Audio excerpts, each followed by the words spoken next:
sec. Hi, folks, whoever's joining.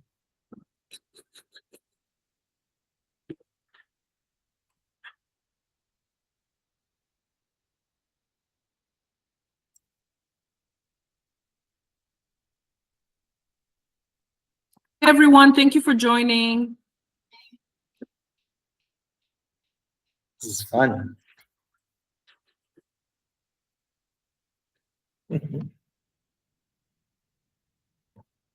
Yeah, thanks for joining. So I'm just gonna give people maybe 2 minutes and then we'll get started. In the meantime, I think if you guys don't mind, if you can maybe let us know where you're joining from in terms of the country. Maybe you can put it in the chat. I'm just curious to see because I'm sure there's like different time zones represented here.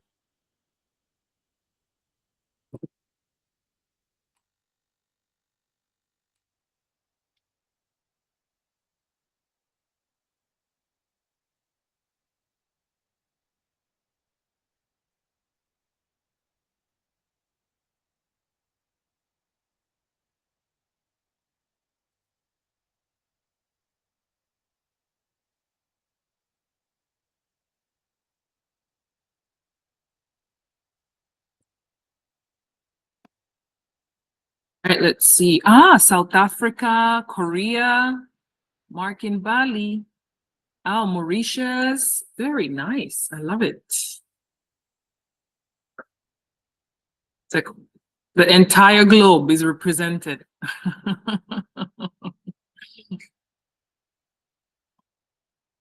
Oh, James in Rwanda. Okay, very nice.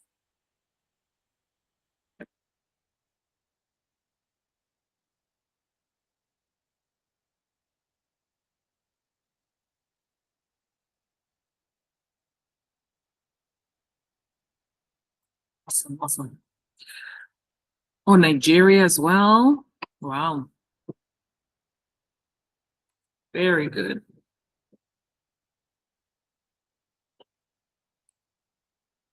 Okay. Hi, Bright. I think I see Bright on the call.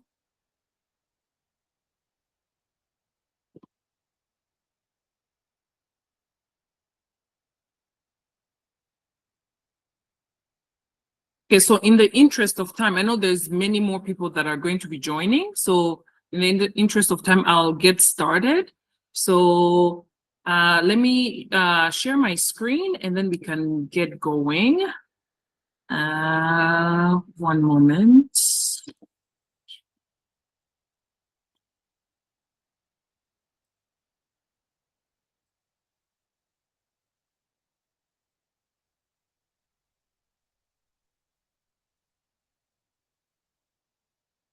See, you can see my screen. All right. So hi, everyone. Thank you again for joining. My name is Alida Ruabalinda. And today we're going to have this information session on how to maximize your earning potential through remote work in Asia and beyond.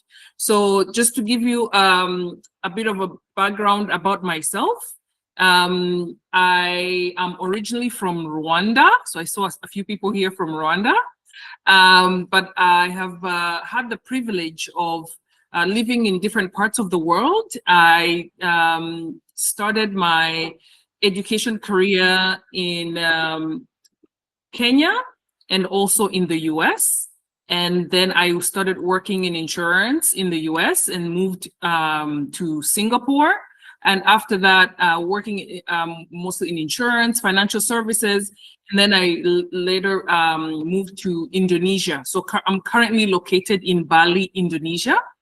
And so I have a startup that is based in Singapore. And the startup focuses on creating opportunities through remote work.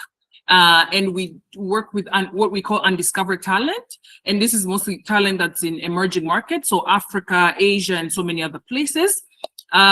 Through my work in insurance and financial services, I had to build remote teams for some of the digital transformation work that we were doing. So I run teams in Thailand, Vietnam, Hong Kong, and obviously Singapore. And so I realized that there is a need for talent for sure. And so that's how I founded Innovate Pod as a way to create a new talent pipeline. So I also so part of what we do is coaching. We upskill talent mainly to give them like that global ready upskilling that is necessary to be able to work on a global market, especially when you're working remotely. You're typically working with companies in different time zones, with different work cultures and so forth. So that's a bit about myself.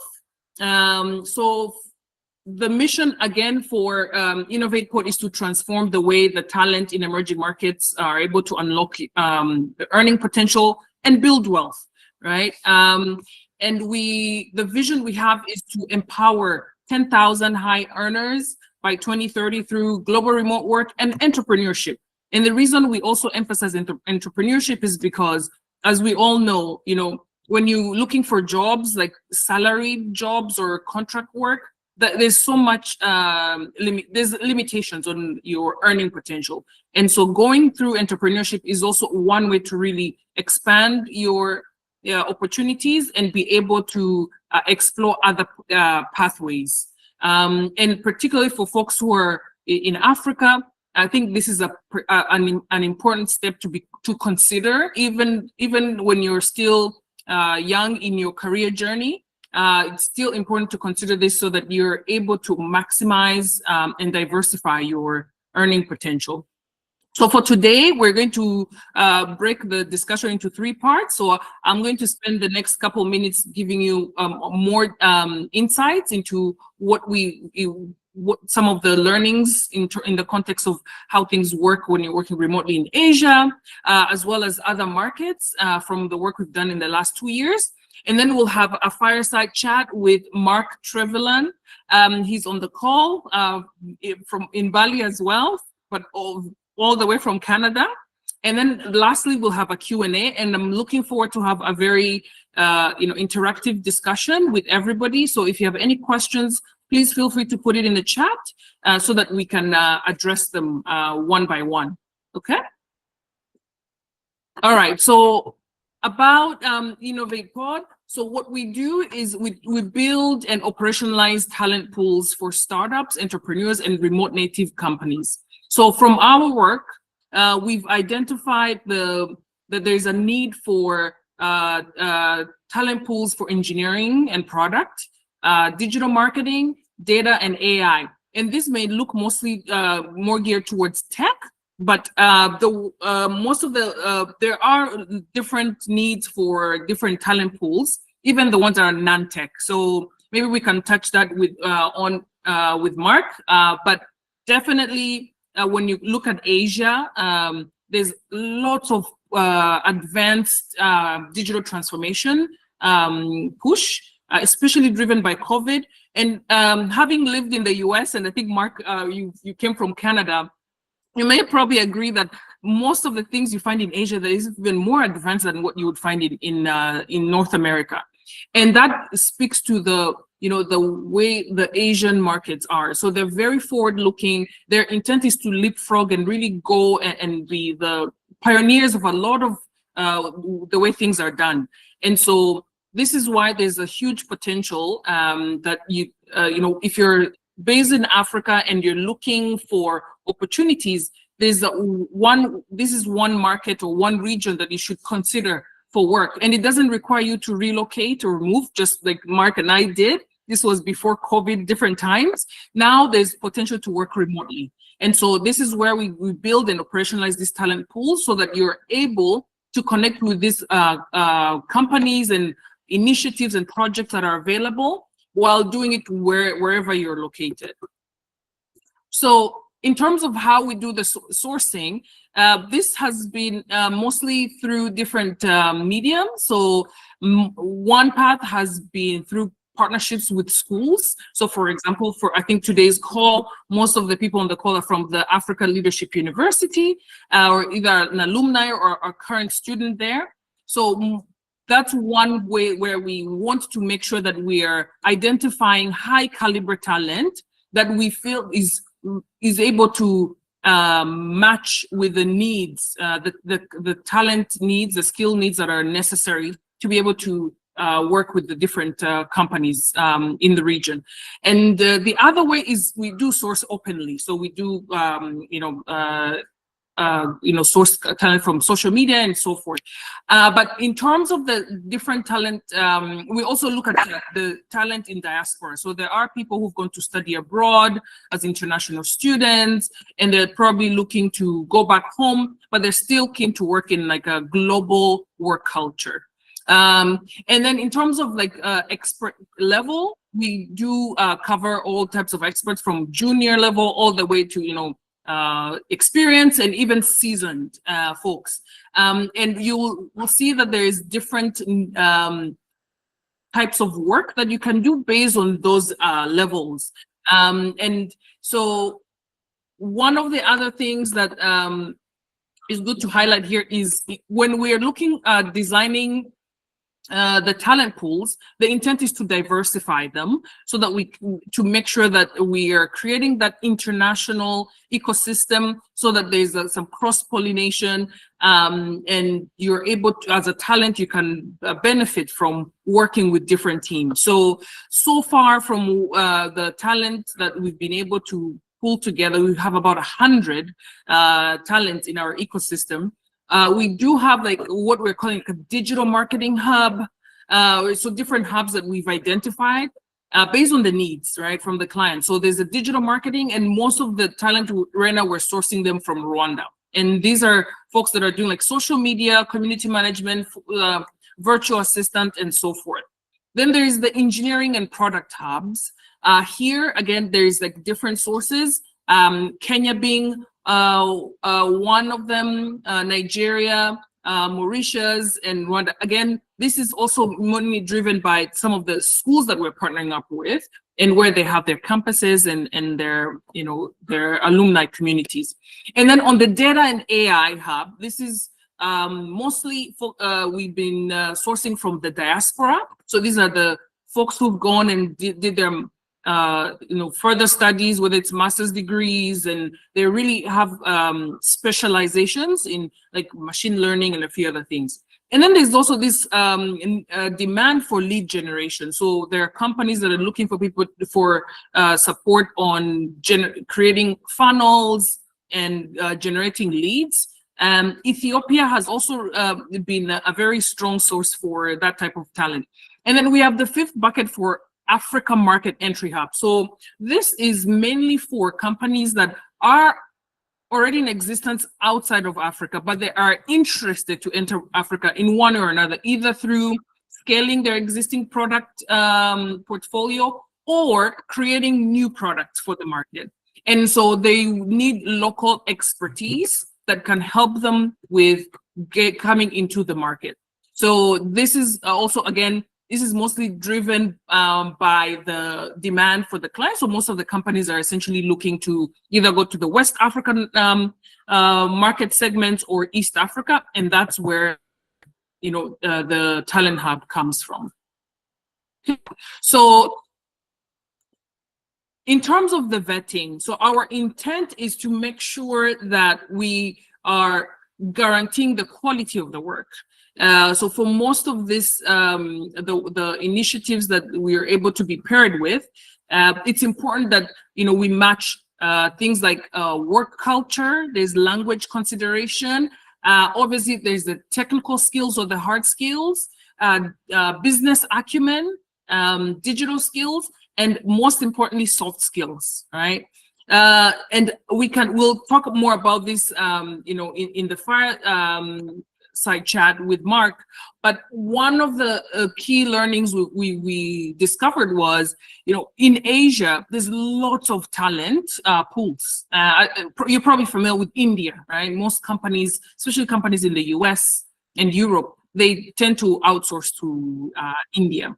But recently, in the last probably 5 to 10 years, there's been other markets that have come up. So places like Vietnam, Indonesia, I think I would say Philippines is also very strong. And I would say probably Cambodia and Taiwan, but all these places offer very strong skill talent, and they're actually a very big competition for Africa talent. So when we're working with companies, one of the questions that they will raise will be, why Africa talent? So there's a need to differentiate, yourself, based on the fact that especially if you're looking at on the Asia side, there's all this competition that's already there. And so one of the reason why we vet is to ensure that we're really making sure that we identify the right talent that can complement what is already available in the market, but also making sure that you can meet some of the global readiness caliber that is expected. So we do have a couple programs that we run. So there's a boot camp which mostly focuses on the digital marketing talent, but we've noticed that that's actually something that has to be like a baseline expectation for everybody, especially working remotely, having those digital skills. Even if you're a developer or somebody that does like back-end work, this is something that is really fundamental to be able to thrive and be successful in remote roles. And then we run incubators that mostly focuses on project-based work. So things like product development and product management and implementation. And this tends to be like cross-functional teams. And then on the fellowship side, on the expert, this is where we focus on that data and AI. So these are mostly, folks that are able to provide like fractional type of support. And you tend to be more experienced people that can be hosted on per diem basis or short-term basis by the companies. So in terms of your skill caliber, definitely that is what unlocks your earning potential. So we've seen, from our talent pool, we have over about 100 so far. There's been opportunities from, internships and apprenticeship and freelancing to contract work all the way to fractional. And we try to bucket them into three groups. One, like for the things that are more like junior level, they tend to be task-based work. So think, admin support, social media management, graphic design, things that you're essentially able to do, and you're given a task and you can deliver, and they can still use you on an ongoing basis, but it's usually task-based, right? Then we do have those project-based work. This is mainly mostly on the engineering side, where you're working with startups and you're building like 0 to 1 products, MVPs, or you're also delivering on an existing roadmap for the larger companies. And then we have the pooled teamwork, which is, again, where we're looking at this new way of working for the experienced talent. So if you're somebody that has, 10 years of work experience, then the fractional, concept is a new way of positioning your skill set and your work, where you can actually be able to consult or be hosted by companies in a pooled resource. So maybe 3-4 people can pool together and they can be hosted by a company, and you're able to provide strategy, help them with kind of high level, planning, but not the execution. Okay? So that is something that has also been interesting in Asia, and that's something that's really coming up. And we've seen lots of interesting people that have already worked in corporate in different countries, and now they're pulling back and they're trying to transition into entrepreneurship, and they go through this fractional as a pathway to entrepreneurship. Okay, so then let me cover maybe some of the most requested use cases that we've seen. So we do have on the digital marketing side, we have, we've seen some of the projects around like funnel building, content creation and copywriting. Yes, Mark, can you hear me? Yeah. Hi, everybody. Mark here. I just wanted to interrupt just for a second, Alita, because you're doing awesome. I wanted to just say hi to everybody and thank you. I'm honored to be here. Identify yourselves within these next few slides, okay? Like really try to put yourself in, I need this, or I'm going to head to this, or I'm already that, and I want to stand on top of what I've already done. I think the next few slides, everybody's going to be able to kind of park themselves somewhere. And I think that'll be really valuable. Just want to throw that in, Alita. Thank you, Mark. Thank you, Mark. Yeah, yeah. So No that's problem. Mark for you guys. Okay, so for the digital marketing side of things, some of the use cases that we've seen. So funnel building, and I'll try not to go into the details, but yeah, funnel system building, content creation and copywriting, graphic design, video editing, creating ads, virtual assistant. That's huge. Virtual assistant, and it goes across different tiers. You can be a virtual assistant for a real estate developer. You can be a virtual assistant for a coach. You can be a virtual assistant for a CEO. Lots of potential in the virtual assistant space, and that's a very interesting, entry point into digital marketing. Social media management, community management, calendar management, and then creating processes like SOPs, documentation. So these are some of the interesting use cases that we've seen. Lots of entrepreneurs that are looking for assistance, that if you have skills in this place, you're able to actually get some of matches with clients that you can work with quite easily. Then the next one is on the engineering side. So for the engineering use cases, this, again, as I mentioned, engineering tends to be more project-based and a bit more technical and deep. You go deep into the expertise. So think about things like cyber security, PMO, like project management, right? Decentralized finance, so blockchain, Web3, right? And then the 0 to 1 products, people that are looking to, who build MVPs, and that entails a full product development life cycle, from understanding, the market, defining the personas, the journey mapping, all the way to actually feature definition and the actual implementation. Technical solutioning. So no longer are people just looking for developers who can develop, who can code.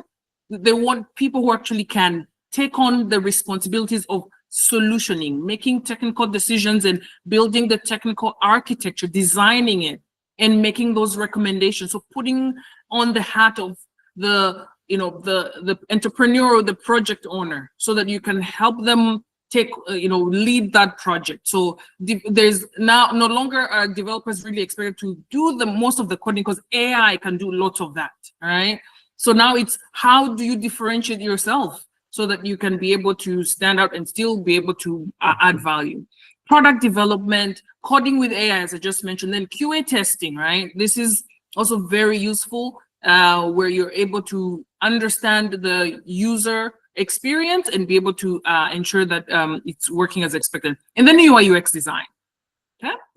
And then for data and AI, this is mostly geared towards the business intelligence, building dashboards, AI copilots, right? So building algorithms and automations, insights and reports, and so many other things that I'm sure maybe Mark, you can add on to some of this.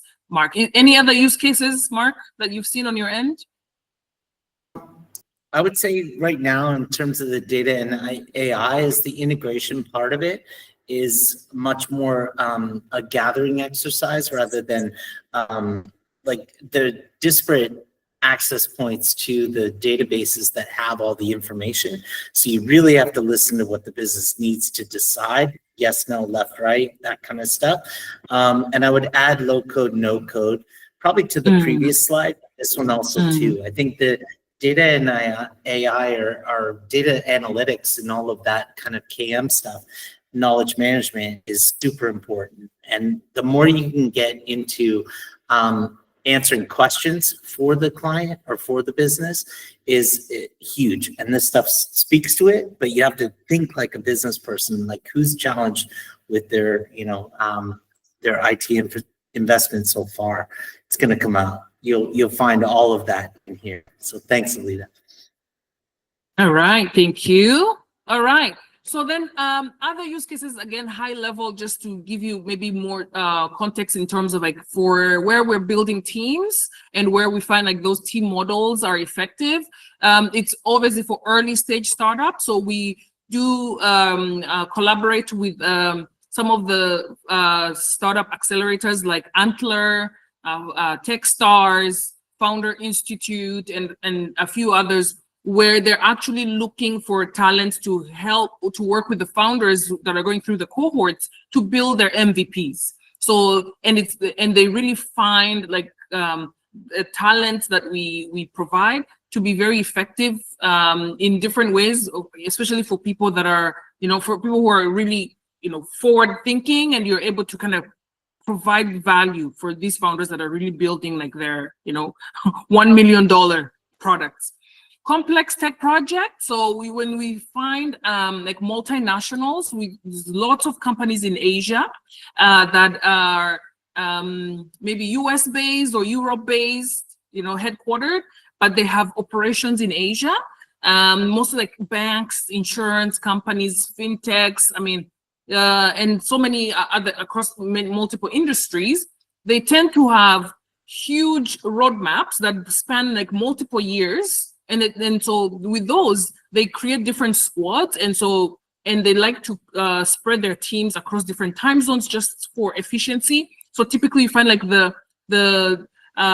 main team, like the decision makers that are probably based in the US, or in Europe, in Spain somewhere, and then the delivery team, some of them are in India, and then others are probably in somewhere in Africa and whatever. So that helps them to kind of cover different time zones, and also when they're looking for specific tech expertise, that's also an interesting area that you can tap into. Scaling businesses, right? So there are companies that are looking to increase team capacity, especially companies that are merging and buying companies in other markets, and so with that, they usually need teams to help them with those integrations. And then vague project scope. So there are also folks, especially maybe on the entrepreneurship side, that look for flexible teams that are able to behave like octopus, right? So you have like different tentacles, so you wear different hats. So you're not just a developer, but you can also help. You can collaborate with the sales team, you collaborate with the product team, and you're able to help with doing some of the marketing strategy. So when their projects are a bit vague, they typically prefer somebody that can come in and be able to play different roles depending on what's needed on a given day, versus them having to hire specialists for every single thing. Oh, yes, Mark. Thanks, Alita. I was like, this is faster. I want to in the transition from waterfall to agile to DevOps, right? Agile and DevOps is the new vogue in the vague space, because you can move quickly and you can transfer things very fast. I think the waterfall world where I kind of grew up, being 38 years in tech building, that was much more, I need the team to just deliver all the way down after I figured it all out.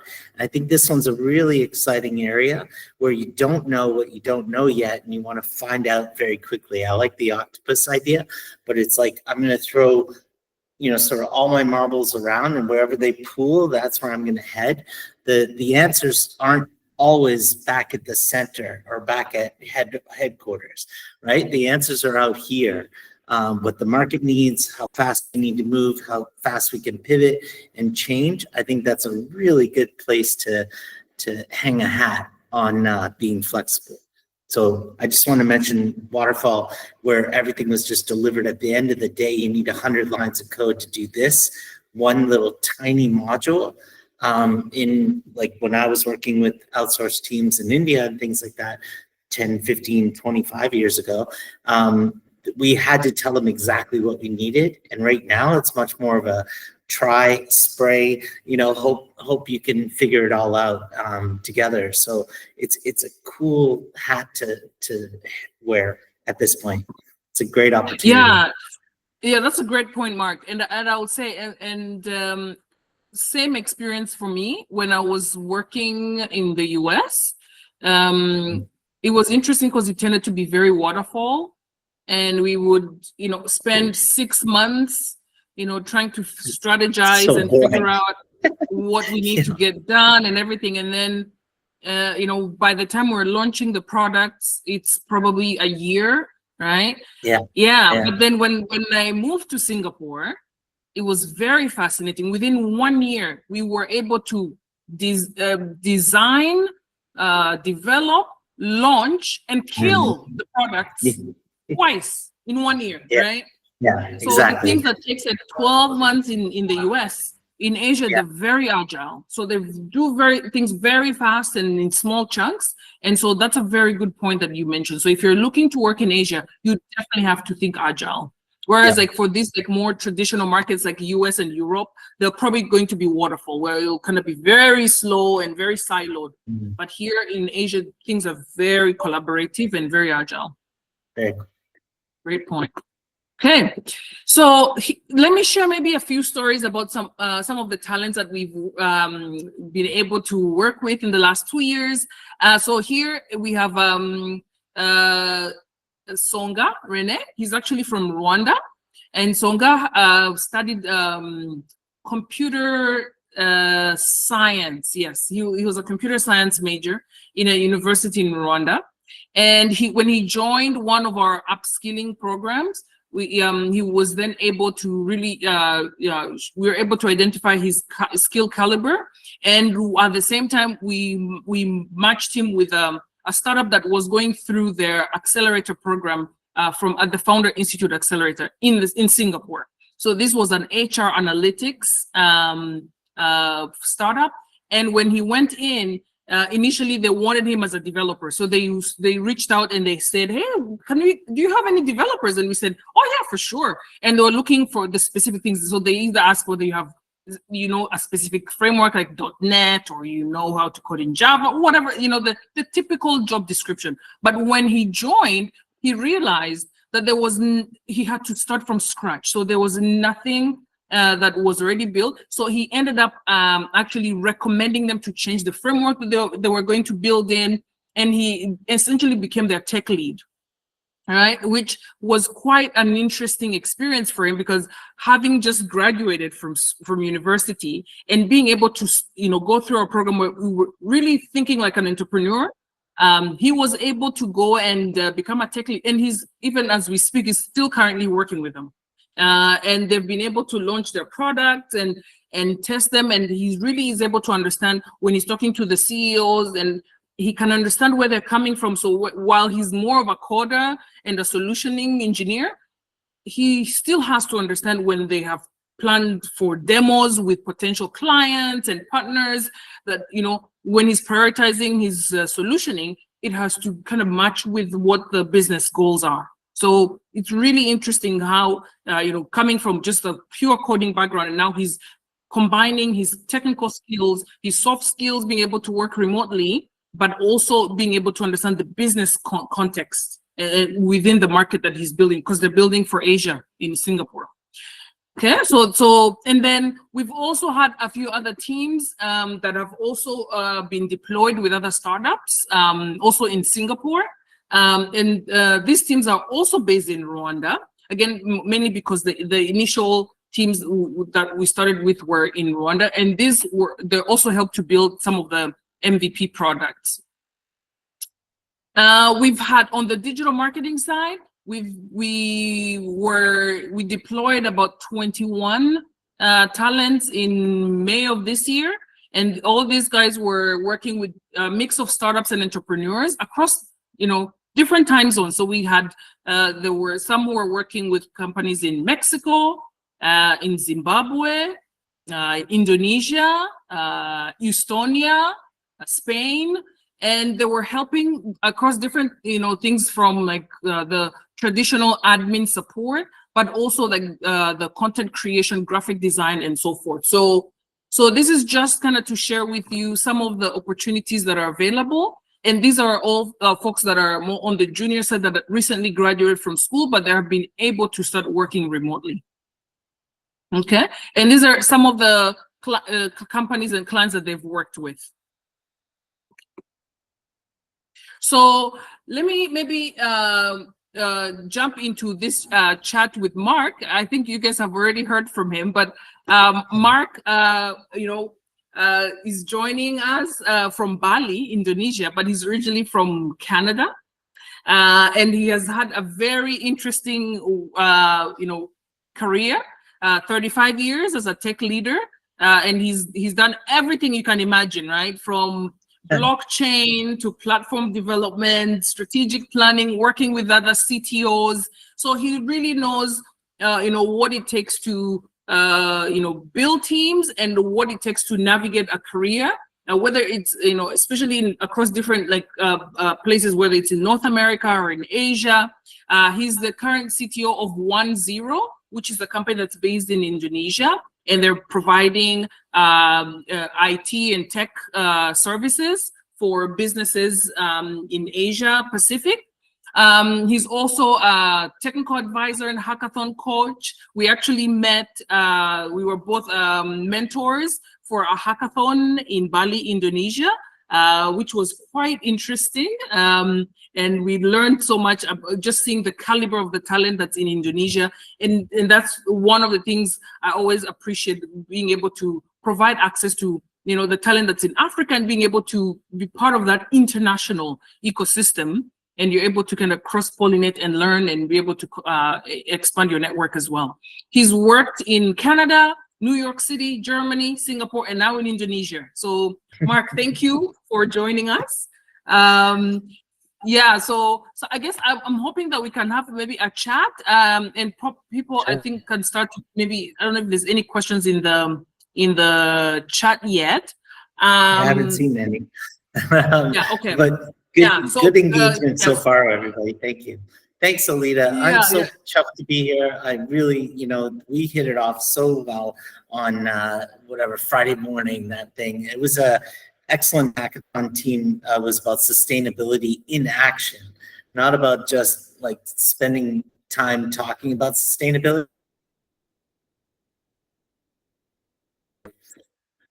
Weekend with the 10 teams, and I have to say the ones that I spent the most time on actually ended up winning, so sorry, Alita. The competition was amazing and very fun, and we'll see some waste management and food shortages and food waste, food security was some of the topics that they covered. I do want to say that part of this phase of my career is education, giving back, sharing what I know. This is like also leaving an impact on the planet. And I have 2 sons, and they're both married, and they're both gonna, I want to have grandkids, and I want them to have a life and a world that they can thrive in globally.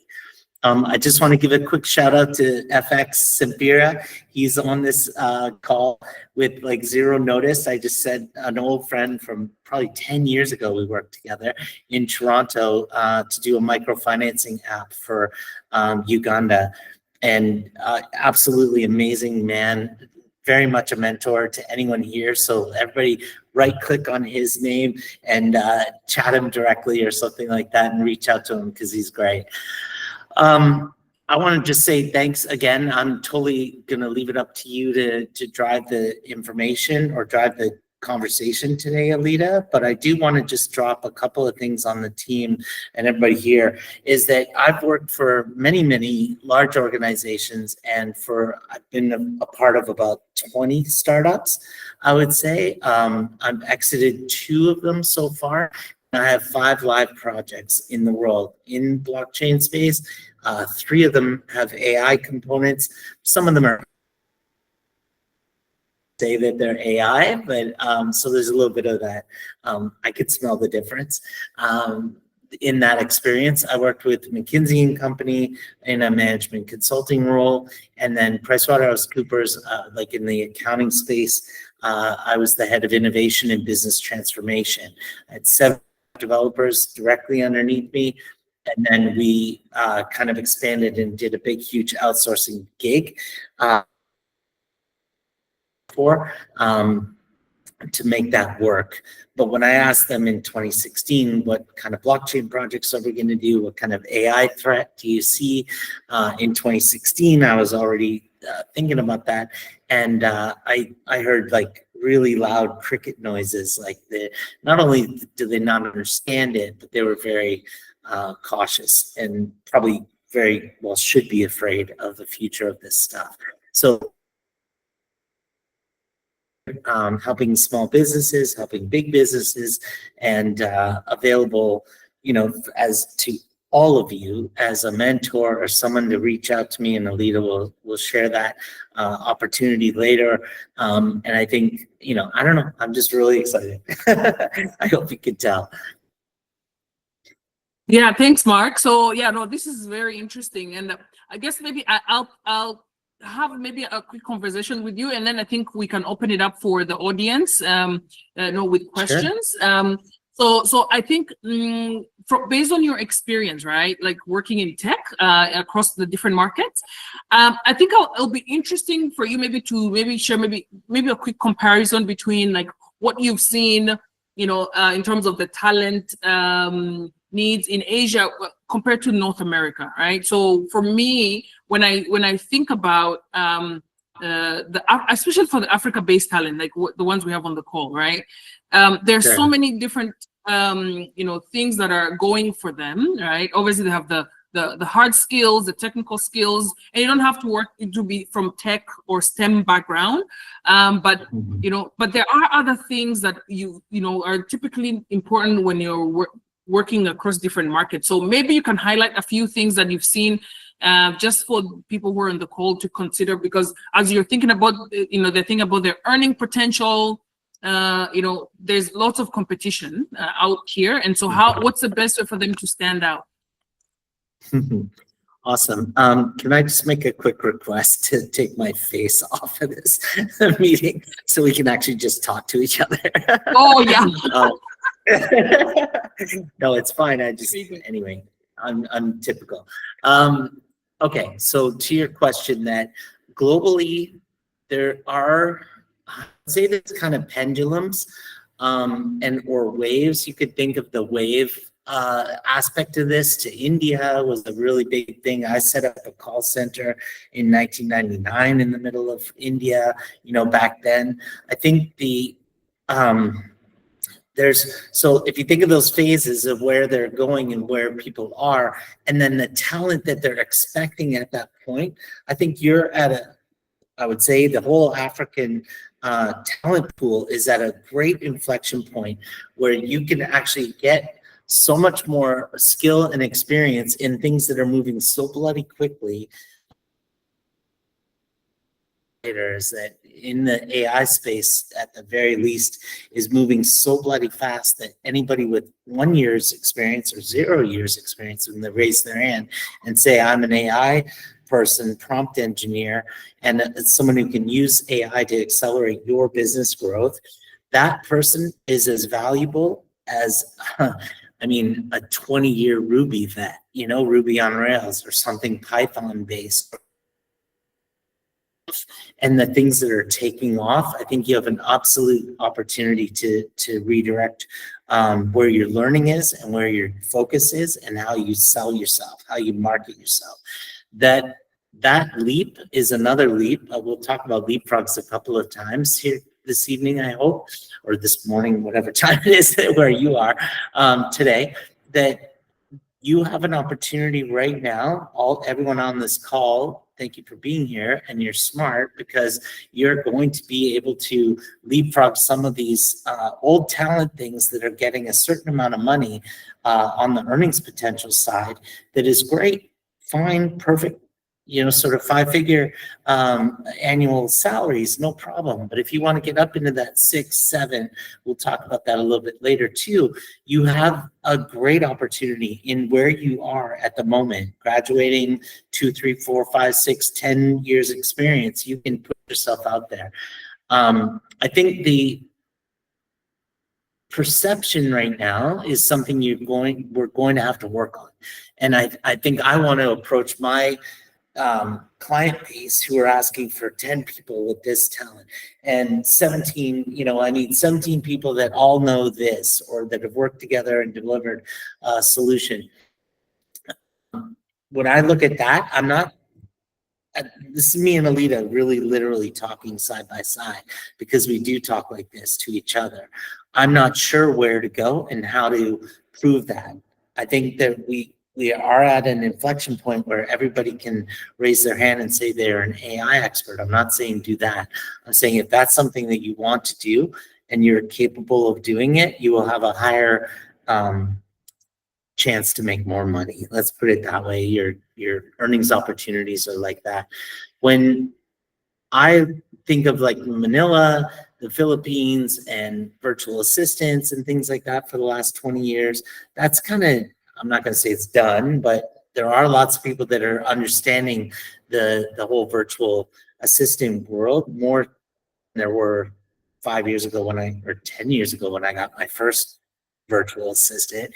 There's some momentum there for sure. And if that's what you're really good at, organization, understanding what people's needs are before they even happen, that kind of thing is very powerful in the VA world. Do that. But if you've got skills and you can pair it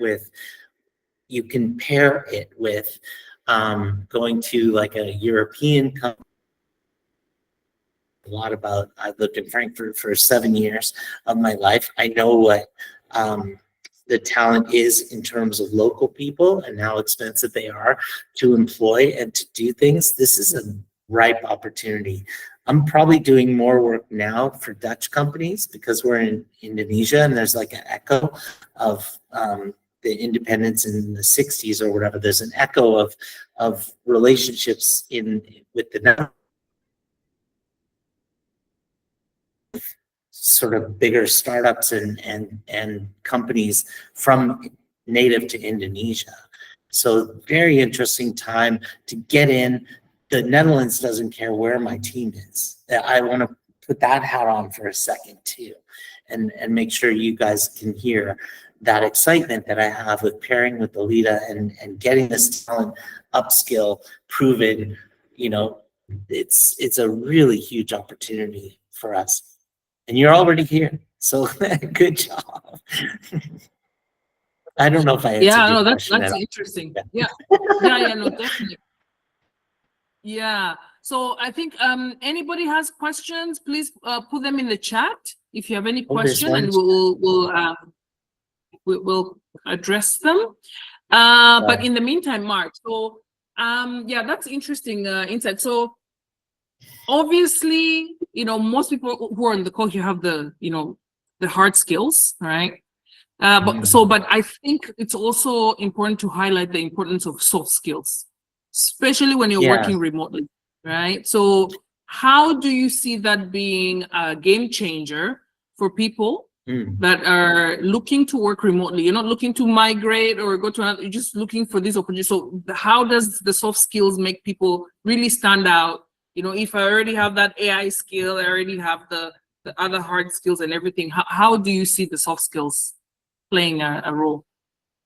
I mean, really, when you think of successful people in technology, it is almost never the people that are behind the scenes and just doing, right? The worker bee kind of mode.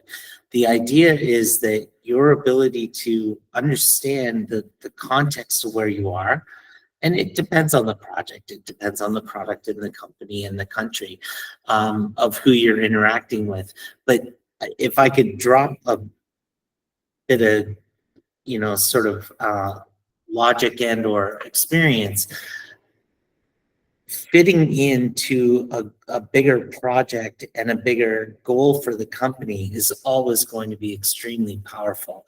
And you can fake it very well and work well remotely and things like that. But I think what you and I were talking about, Alita, is that your ability to kind of be compassionate and understanding and really getting that this is not just a profit play. This is something that the company itself is heading in a direction together. there's so much more human focused direction now. And some of it's lip service, sure, and everybody wants to make more money and things like that. But there is a real shift in that. I understand where I fit. I understand the things that I need to do, and I'm able to go and reflect back with the supervisor, manager, whatever role that you're interacting with, that they get that you are in understanding, like you're in alignment with that. Anything else is not going to work, quite frankly, in these days and times. So the soft skills are like compassion, they're context, understanding where you fit, and being vocal and in communication about anything that's in your way. I think that's one thing that I talent is raising your hand when you have a problem or a block. That is a soft skill. That is something where you could say, I feel safe to do this. And if you don't feel safe to raise your hand and say, I'm blocked from performing what I'm supposed to be doing, if you don't have that, you called me an Alita, and you get the heck out of that project onto a better one, right? There's like that safety and feeling like you're thing, but you are responsible for your soft skills and being able to say that. I think that's a really powerful dimension of talent. And it's probably something we should do a couple podcasts on or something, Alita, is just to unpack that more, that if you're not, or the goal is to be aligned with where you are and feeling like you're a valued piece of the pie and running in the same direction as the people around you. How much more fulfilling is that when you jump on a Zoom call and someone says, hi, did you get that thing done? It's like, yes, and I still have questions about this other thing. And could you help me with that or point me in the right direction? Soft skills. Like it's so much about that kind of conversational awareness and ability to even listen to what the other person is dealing with and understand them too. So positive work culture, positive attitude, being able to say and do and be yourself while being talented, man, oh man, those are, that's gold. Yeah. Yeah, no, that's a great point. So I would say from my experience working remotely, it's actually, it requires double effort to achieve what you would typically achieve if you're working in a face-to-face. Like if you go to an office and you have, you're seeing your colleagues and you have to kind of interact. When you're working remotely, you need to put in double the effort because some of these people you've never met and you will never meet in person. So they really don't know how you could your natural like etiquette or how you navigate complex issues, how you solve problems, if you're getting into challenges, how you deal with it, because they're not able to see your facial expression every day.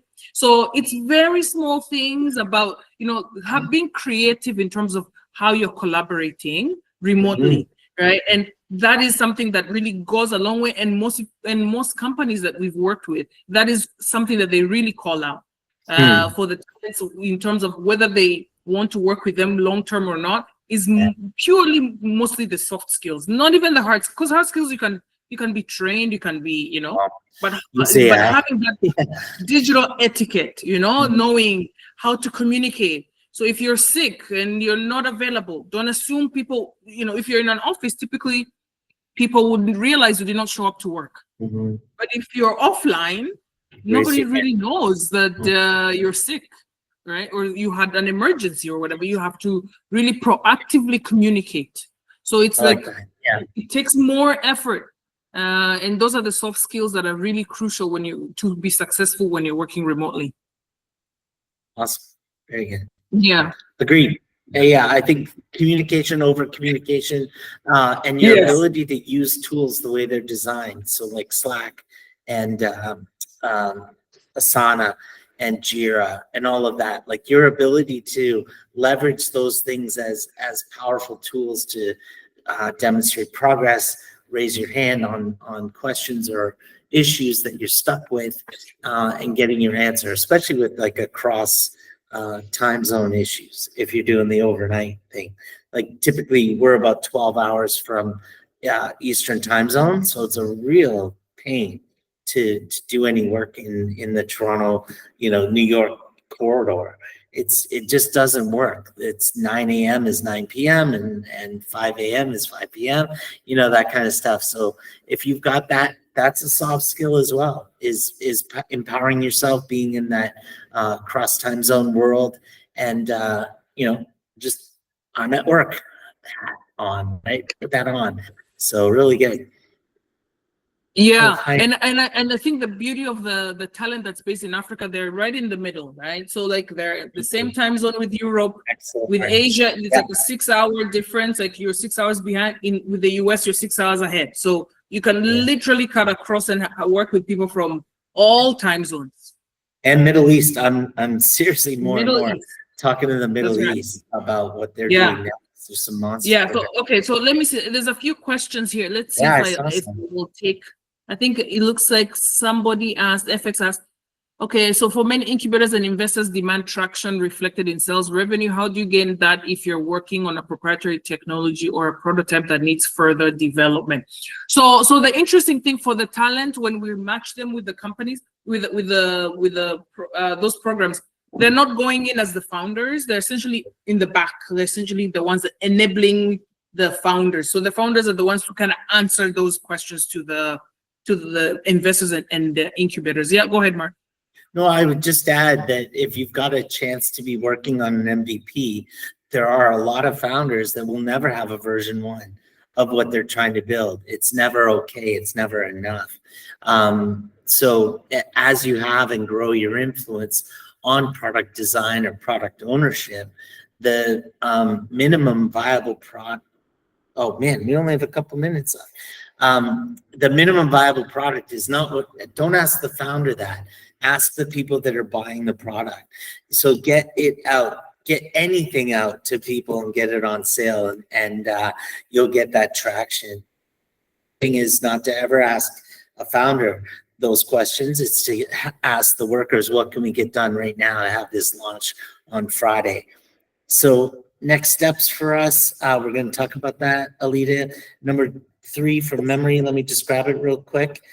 Biggest challenging of cross-cultural remote work is no in-person interaction with the team is very difficult. I'm not a person who does that. The no in-person, just task checking the box and stuff like that. I would spend most of your time upskilling and working with Alita on how to get your training up to the next level where you are interacting with people. Support provided, and then do you provide support and contract reviews for your clients? Great question. Yeah. So I think in terms of like the challenges, definitely work culture is one thing. And work culture means, when you're working with the folks that are maybe in Europe or US, they tend to be low context type of folks. So they're providing you maybe high level context in terms of the objective or the vision they're looking for. I'm looking to build this ABCD. And the expectations that you actually take on responsibilities to then fill in the blanks. Whereas I think what we've discovered from the Africa-based talent, not everybody, but some, is there more high context. So you prefer to get very specific instructions on what to do, right? And you prefer to follow an instruction. And this is where we earlier we talked about task-based work versus project-based work. So if you are more in that high context level, then you'll probably be best matched with the task-based work. So that's the gig work, the stuff that they just give you a task and you go and complete. But for the ones that are more project-based, we look for people who are more experienced that are able to navigate those type of work culture considerations. And then in terms of support for resourcing, that's something we manage on an individual basis based on the client or the project you're working on. Typically, we cover like internet costs just to make sure that that's out of the way, so that's reimbursed. If you're working with a client, that's essentially something that has to be covered. But we expect people to at least make sure that you have a conducive workplace. So if you're at home, have a corner, a desk, that you can work with good lighting, so you can be on video. And ideally you should have a laptop, but you know, if there are cases where there are no laptops, we've had somewhere we've had to essentially do like some type of a rental program so they can have some laptops to use. In provide support in contract reviews for clients. Yeah, so again, most of the for the talents that have been deployed so far, it's mostly on the outsourcing arrangement, which means they have a contract through us. And so they don't need to worry about contract reviews with the client. However, there are scenarios where the client will want to hire you in-house. But typically that happens after they've vetted you and you've worked with them for maybe 3 to 6 months and they're feeling comfortable in terms of work culture and your quality of work. And at that point, you know, that's something that we can discuss. But for the most part, so far, I think 99% of our talents that we've deployed, they've mostly been outsourced. Okay, so, and I know we're at time, but in terms of next steps, yeah, thank you, Mark. That was very helpful. So in terms of next steps, there's a couple things. One, I put a QR code here on the screen for those of you maybe who have not filled this in.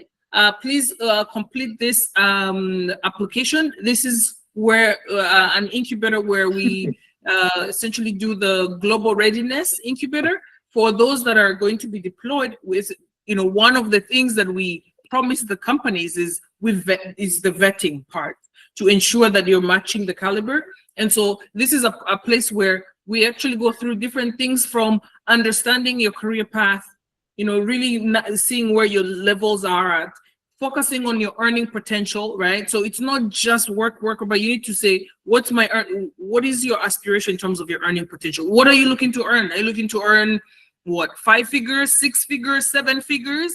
And based off of that, and then that's where we're able to identify what are the gaps that you need to fill to meet that you know, expectation. Because at the end of the day, our intent is to empower and ensure that you are increasing your earning potential through remote work, and you can diversify the different sources of work that you're working on. But so if you haven't, please do join the complete the Global Readiness Incubator, and then we'll be reaching out with more details for next steps. One last thing. We're launching a membership program for people to essentially get more support from us on an ongoing basis through group coaching and through some of the upskilling programs that we've shared earlier, the boot camps, the incubator, the fellowship. So all of that essentially will be through that membership. And so if once you complete this, then you will be evaluated so that we're able to see your caliber and what's the best program to match you with. Okay, so I think it looks like somebody's asking for the link as well, so let me put it in the chat here.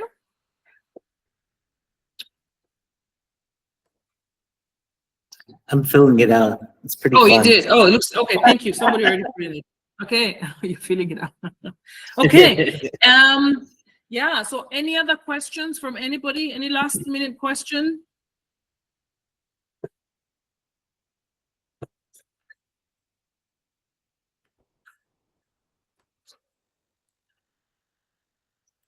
Okay. Well, thank you guys for joining. I hope this was helpful for you, and I'm looking forward to learning more about your individual aspirations. Please, fill in that form, and then we'll be able to follow up and connect with you. We'll also be hosting several other sessions such as this, so be on the lookout so that you can also be able to discover other things, because we just talked about some of the high level context, but there's definitely different buckets of things that you need to we can discuss on, especially your earning potential, right? How do you be able to achieve that revenue that you're aspiring to? Is it through work? Is it through entrepreneurship? Is it through a mix of both? Those are interesting conversations that we should continue to have. Agreed. All right. Awesome, Thank you, Alita. everybody. Great work. Yeah, thank you, Mark. Inspiring. All right, take care. All right, bye.